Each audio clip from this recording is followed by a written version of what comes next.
What's up, fellas? This week we got a UFC Fight Night card in Paris, headlined by Ciryl and Gane versus Serghei Spivac.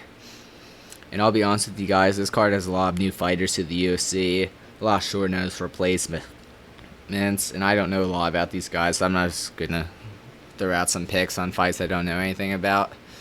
But the first fight I'd like to talk about tonight is Clayton Rodriguez going against Basharat. This is a very high-level matchup. I'm not sure why this fight is so low on the card, other than the rest of the card having no name value and needing views. In my opinion, this would be the best fighter and best win on Clayton's record, while Farid has already faced Damon Blackshear and won very convincingly. And it's also important to note that Farid will have a 2-inch height and 4-inch reach advantage. Clayton is moving up to bantamweight for this fight. I'm not sure that's the best for his skill set because he wasn't necessarily like the biggest and longest reached flyweight, but maybe he'll be stronger here, and I do expect him to be strong.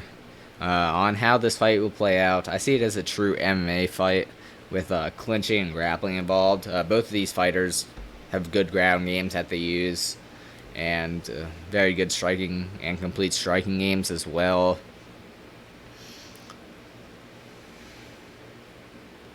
On the feet, both of these fighters are outlanding their opponents, but Farid is slightly outlanding his opponents more, and going along with like the reach and length advantage of Farid, I do expect him to be winning minutes in this fight.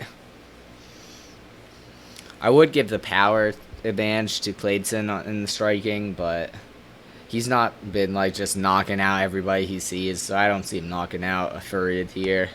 So the pick is Farid to keep it on the feet and win a decision. We look at the odds and we see him as a minus 395 favorite, and that's probably right. This is a terrible matchup for Clayton, where I don't see a clear path to victory for him, other than like catching, getting like a flash knockout, but even that I don't see happening.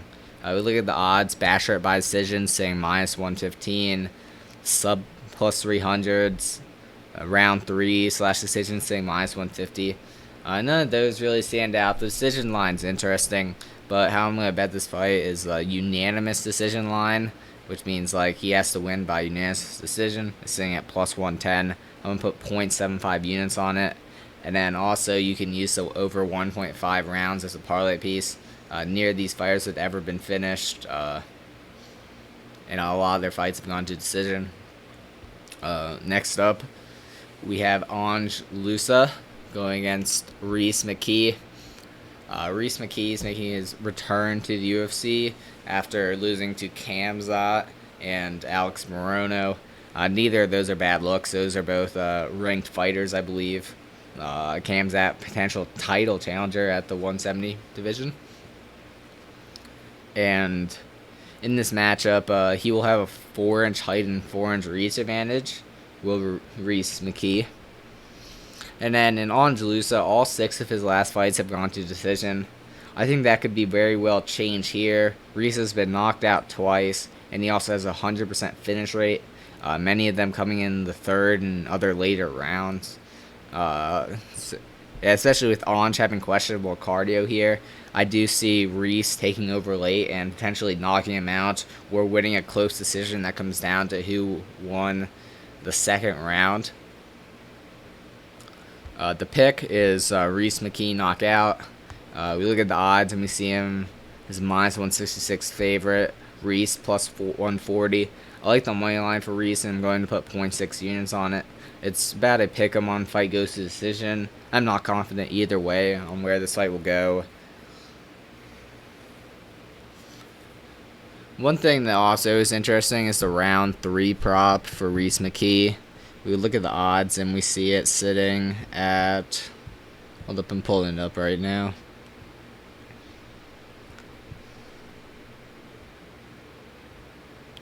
Round 3 for McKee is sitting at plus 1,400. I like that line a lot. Just real quick, look at McKee's record. We see him at Round 4 knockout. Round 3. Round 3. Round 1. Round 3. Round 1. Round 1. Round 1. Round 1. Round 2, round 1. So he has been putting out a lot of guys in the third round. I think that very well could happen here. So plus 1,400. That's a very good look. But since I played this money line, I won't have any on there, honestly. But if you want a little bit of action on this fight and don't see anything else, I like that line a lot. Next up, we got Morgan Charriere going against Manolo Zecchini. And I don't know much about either fighter, but Morgan having 9 losses and being a minus 340 favorite here is a little concerning. Like, all week I've heard hype of this guy about how he's going to murder Manola and this and that. And, like, I don't know, maybe he's Terrence McKinney, but, like, I don't see it personally. And I would advise you not to bet on this fight.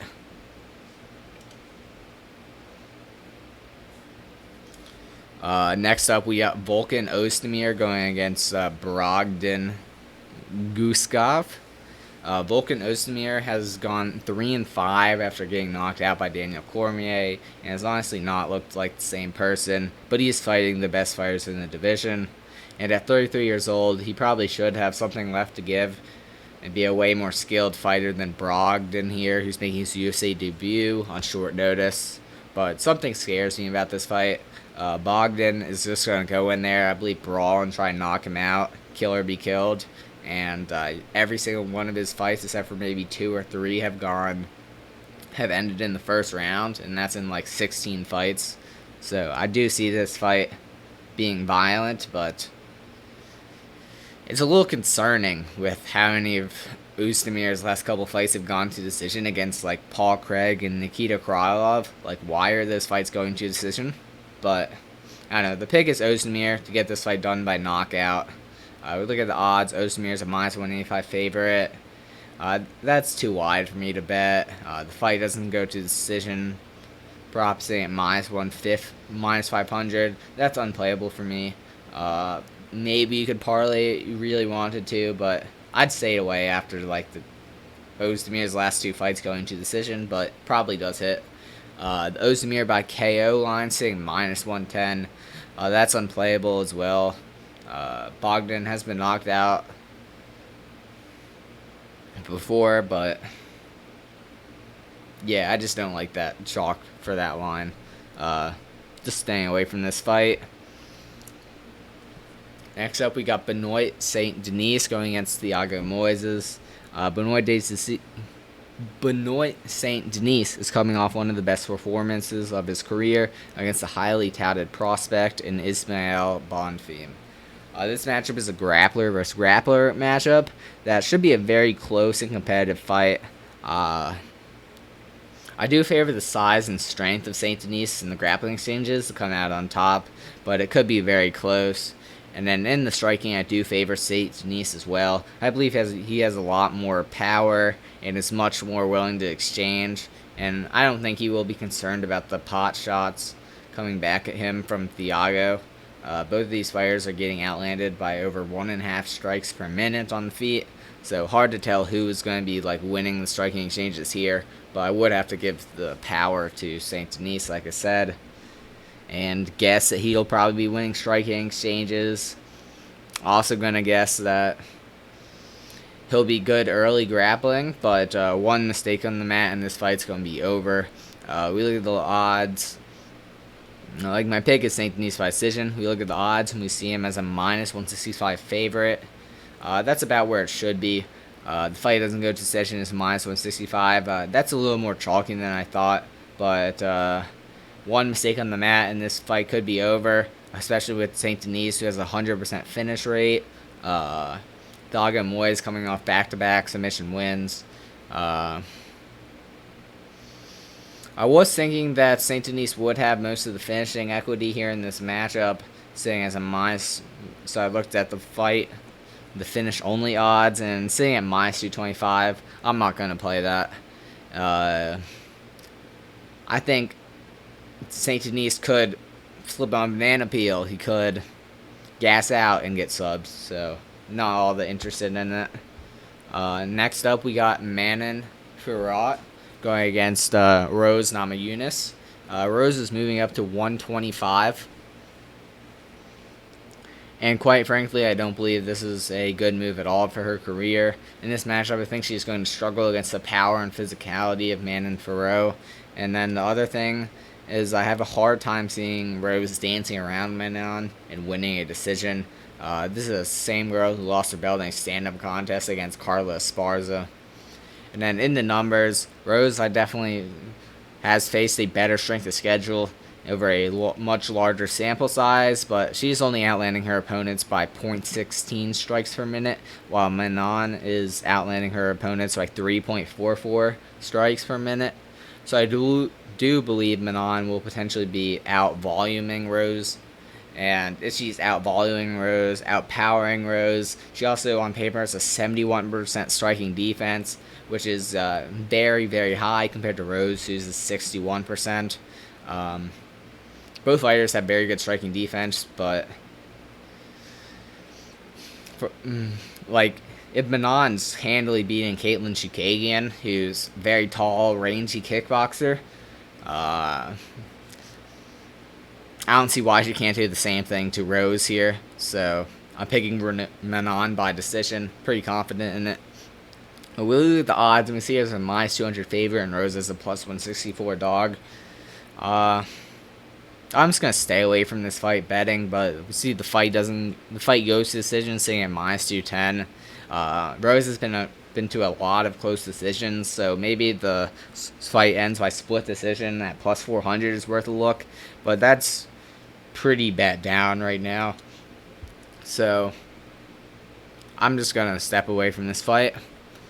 Next up, we got our main event of the evening between Ciryl Gane and Serghei Spivac.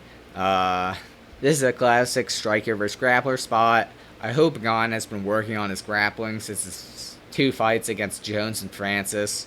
He got absolutely destroyed on the mat, just got out-wrestled, and those are the reasons why he lost. And I think that's the one hole in his game, so I believe after taking this layoff that he's taken that he will have fixed it, hopefully.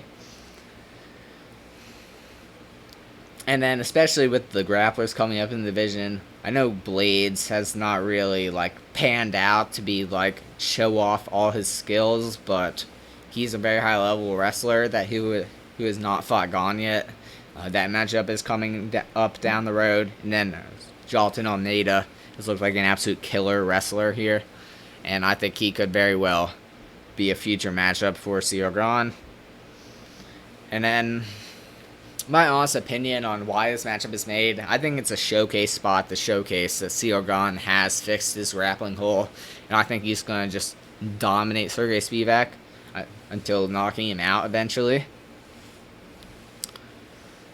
And then obviously the striking won't be close, but if Spivac gets to the ground, probably once, this fight's over.